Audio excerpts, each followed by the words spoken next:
বাংলাদেশ আওয়ামী লীগের গৌরবময় ৭৫ বছর পূর্তি উপলক্ষে ক্ষমতাসীন দলটি সারা দেশে প্লাটিনাম জয়ন্তী পালন করছে। এরই অংশ হিসেবে ২৩ জুন রোববার বাদ আসর নারায়ণগঞ্জ জেলা আওয়ামী লীগের কার্যালয়ে আওয়ামী লীগের ৭৫তম প্রতিষ্ঠা বার্ষিকী উপলক্ষে আলোচনা সভা ও দোয়া মাহফিলের আয়োজন করে নারায়ণগঞ্জ জেলা আওয়ামী লীগ। সভাপতিত্ব করেন নারায়ণগঞ্জ জেলা আওয়ামী লীগের সভাপতি বীর মুক্তিযোদ্ধা মোহাম্মদ আব্দুল হাই। সঞ্চালনা করেন জেলা আওয়ামী লীগের সাধারণ সম্পাদক অ্যাডভোকেট আবু হাসনাত মোহাম্মদ শহীদ বাদল। সভায় নারায়ণগঞ্জ জেলা আওয়ামী লীগ ও এর অঙ্গ সংগঠনের নেতৃবৃন্দ উপস্থিত ছিলেন।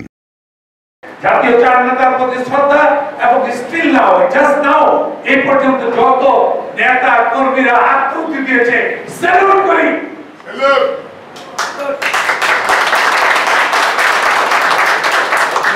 আওয়ামী লীগ বড় গর্বের রক্তের আগরে বাংলাদেশ আওয়ামী লীগের ইতিহাস রচিত।